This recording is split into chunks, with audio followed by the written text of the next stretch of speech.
Bonjour, je vous présente cet ouvrage. Vladimir Jankélévitch, Traité des vertus, tome 1, le sérieux de l'intention.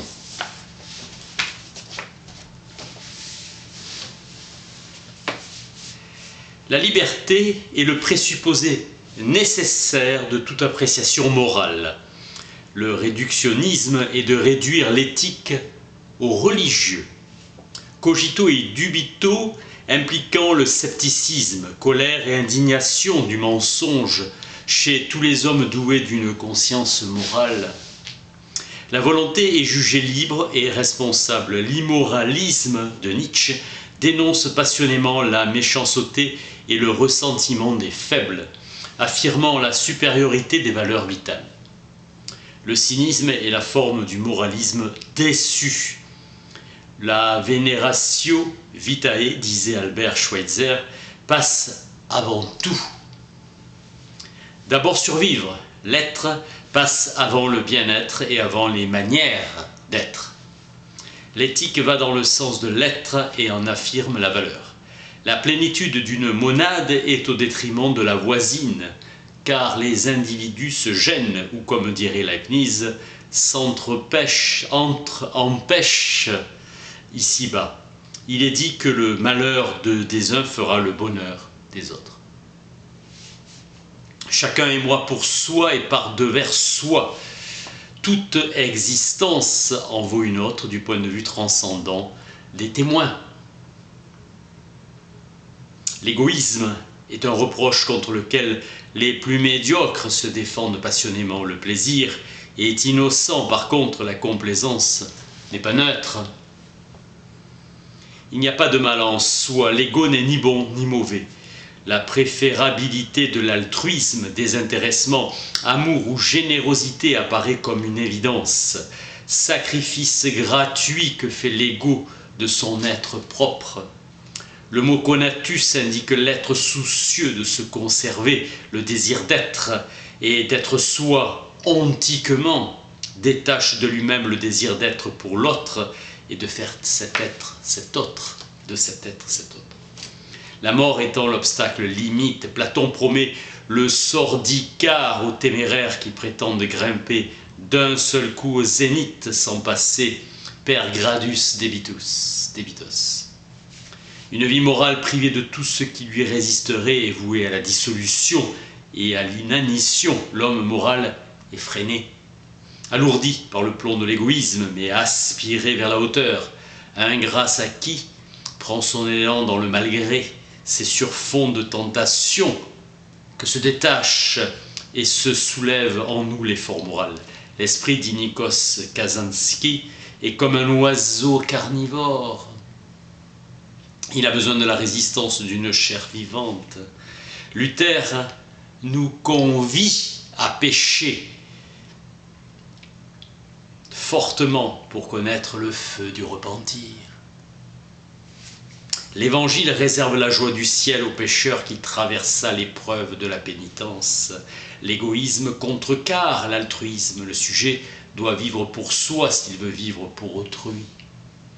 Vivre pour l'autre à en mourir. Le vérisme qui prêche la véracité à tout prix sabote la vérité. Le libertaire qui préconise la liberté dans tous les cas ridiculise la liberté et la rend contradictoire.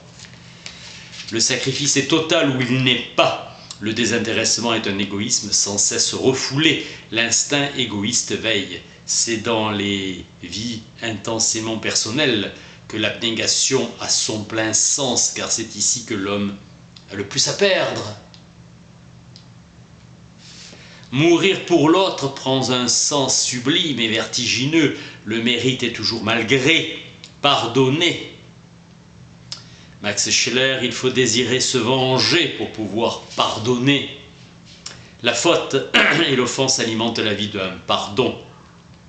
Sans l'injustice, comme le disait Héraclite, la justice elle-même n'aurait plus de nom. Le mouvement moral s'accomplit dans l'instant. L'instant est la solution de l'organe obstacle, la réponse à l'équivoque des intentions. L'apparition disparaissante fait penser au scintillement de conscience de Maître Icare. Le premier devoir est le plus difficile pour une bonne volonté et qui est de se surmonter elle-même. La bonne conscience n'est pas une autre conscience que la conscience, c'est la même. La conscience de soi pose et fait la belle devant les miroirs où elle contemple l'image de sa propre intention. Les œuvres éthiques, créatures d'un instant éphémère, sont mort-nées par essence. La vanité d'un bonheur continué tient à la fatale instantanéité de la joie. La déception par excellence, la décevante vanité du bonheur chronique, la joie n'a presque pas de présent. Tant ce point est fini, et le bonheur qui est le présent soutenu et continu n'a presque pas de goût. Il faudra bien que l'homme, l'ange de l'instant, se contente de son demi-angélisme. L'homme n'est jamais sincère, ni jamais courageux. L'immanence de l'obstacle frappe toute appréciation morale. L'altruisme prend plaisir à faire plaisir. Le premier plaisir hédoniste est le mien, le second plaisir est le tien. La vertu des hommes n'est que mensonge, se définissant par rapport à une inaccessible sincérité. L'homme est pétri d'égoïsme. Tout le monde est mal intentionné. Personne n'est intentionné. Donc il n'y a pas d'intention du tout. Ni une bonne ni une mauvaise. L'être moral est menteur et sincère. Et l'on peut imaginer un véritable mouvement oscillatoire de l'un à l'autre. Le fort intérieur n'est pas une lumière éclairante, mais une lueur vacillante. C'est dans la liberté que se condense l'équivoque univoque de toute certitude morale, l'acte libre. La liberté est à tout moment le pouvoir d'aller au-delà, de faire autrement, de démentir les prévisions fondées sur le déterminisme.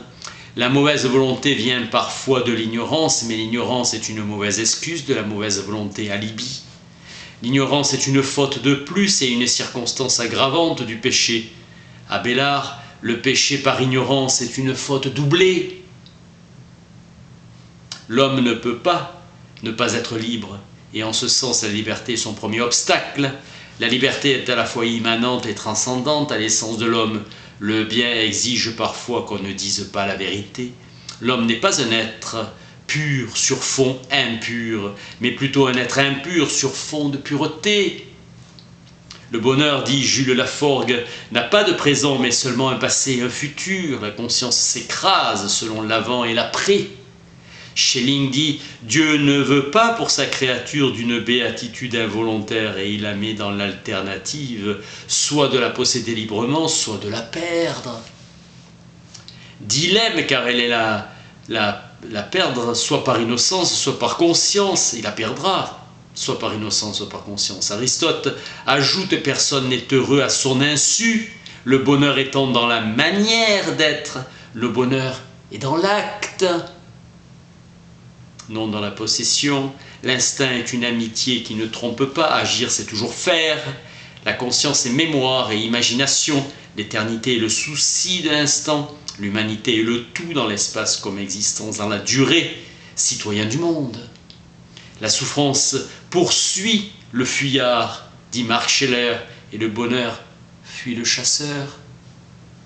Proust, impuissance à trouver du plaisir quand on se contente de le chercher. Pour parler le langage du Diotime dans le banquet, l'initiation s'accomplit par degrés, mais la révélation advient dans l'instant, soudainement et d'un seul coup. L'harmonie de la nature et du devoir nous ouvre l'attrayante perspective d'une volupté vertueuse. Dans la gratitude, l'obligé se trouve lié par les muets, reproche d'une présence qui ne lui réclame rien. La gratitude exprime l'idée qu'il y a dans un don je ne sais quoi d'irréversible. L'essentiel du service rendu n'est pas dans la quantité qui se rembourse, mais dans la manière. Bergson montre dans l'évolution créatrice comment l'œil fait en un sens obstacle à la vision et comment cette gêne est paradoxalement la condition de la vision elle-même. Charles Péguy fait dire à Dieu « J'aime mieux un saint qui a des défauts qu'un pécheur qui n'en a pas. » Écriture, je vous le dis, il y aura plus de joie dans le ciel pour un seul pécheur qui s'amende que pour 99 justes qui n'ont pas besoin de repentance. Le devoir qui ne coûte plus rien cesse d'être un devoir. Le strict nécessaire est aussi précieux que le luxe. Refus du laisser-aller opposé à la facilité, la voie étroite et sévère de la rigueur, telles sont les vicissitudes dont Épictète dit qu'elles révèlent l'homme, pas tant en plénitude de vie comme le pensent Nikolai Hartmann et George Simmel, qu'exigence d'étroitesse. Le moi a des rapports avec soi, je suis moi, mais le je n'est pas le moi. Je vois ce que j'éprouve, je touche ce que je vois, sillonnant l'objet, en tous sens. Eros déchiré entre la coïncidence dans l'être et l'aliénation dans l'avoir, Renouvier moraliste honore le fort intérieur que le théologien réformé Auguste Sabatier appelle la foi et qui est la libre inspiration immanente d'une conscience souveraine. Ce qui passe la conscience nous surpasse, la conscience est bien dans ce cas de la pensée. L'aveugle certitude ne sera jamais que l'être morte sans une conscience pour la revivre. La conscience est l'événement et l'incontestable vérité vécue. Ma conscience, dit Kegehart, sait tout ce que je sais et elle sait ce que je le sais. Elle est donc le savoir, la suprême conscience se trouve renvoyée sans répit de l'essence de l'existence à l'existence de cette essence et puis à l'existence de cette existence. La plus consciente des consciences est encore relativement inconsciente par rapport à la surconscience qui l'englobe. Rien n'empêche tant d'être naturel, dit La Rochefoucauld, que l'envie de le paraître. L'amour n'est que dans le mouvement. Pascal et Kegehart ont reconnu dans l'insensibilité le symptôme de la maladie mortelle et fut pour Schelling le comble du désespoir. La douleur morale est essentiellement synthétique par rapport à la faute. La sanction, dit Durkheim, n'est pas dans l'acte comme la maladie est dans l'imprudence. La douleur est le scandale nécessaire, l'accident essentiel, le mystère. Son ressort est le conflit, degré le plus tendu, le plus incandescent de l'effort. Une douleur purement rédemptrice serait inessentielle car il n'y a pas à défaire que quand on a fait. Faute d'être né, repentir perpétuel, je suis fautif avant d'être coupable. La douleur est la sanction et éclate à la conscience. Il faut la prendre ni au tragique ni à la légère, mais simplement au sérieux. La conscience nous révèle la douleur subie et la souffrance surmontée entre l'homme de l'espoir et l'homme de désir. Si la distance est grande, elle est infinie entre l'homme de l'espoir et l'homme de l'intention. Il y a une religion de patience dans l'attente du royaume de Dieu. On ne fait pas une œuvre d'art avec des intentions méritoires. Aristote distingue poésis et praxis, poème et œuvre, résultat distinct de l'action elle-même. L'acte reste immanent, à l'agent comme la contemplation à l'esprit. Le futur du devoir ne dépend que de nous, de notre liberté, de notre courage, pas de nos prières. Osez faire le pas napoléonien. Osez franchir l'abîme vertigineux qui sépare le concept et l'événement. L'intention ne s'accomplira que si nous le voulons absolument. Notion distante comme une armée, le concept de l'armée. L'intention est à la fois poros et peña, les parents d'Eros.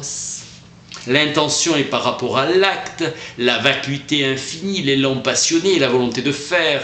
Raphaël sans pinceau eût-il été un génie? Non, l'acte n'est pas un moment comme les autres, raison d'être même de notre volonté. La volonté de guerre cherche des prétextes pour se justifier. Quiconque a une intention coupable est à décider en esprit de commettre la faute, dit Nicétas Sketatos, commence à pécher à partir du moment où il a décidé. C'est d'après l'intention et non le résultat que l'on juge un acte. Seul compte le mouvement intentionnel, c'est au nom de l'intention que l'on condamne le méchant et en son honneur qu'on tresse les couronnes. L'intention résumant en elle tout le sérieux de l'éthique. Le mérite se mesure d'après notre participation à cette transcendance. Seule la volonté morale commande le faire lui-même, purement et simplement, c'est-à-dire absolument. La bonne volonté C'est mon choix qui fait mon gré, dit Jules Lequier. Le choix est dilection gratuite et non élection aveugle. Le propre du génie est de créer rien qu'en agissant. Il faut parce qu'il faut, dit Vallier. Ou encore il faut faire le bien parce que c'est lui. C'est l'amour immotivé qui rend l'aimé aimable. Ce n'est pas l'aimable qui est le motif raisonnable et bienséant de l'amour. Le désintéressement de Kant représente la pure référence d'un don sans retour de réflexion ni arrière-pensée. On meurt seul.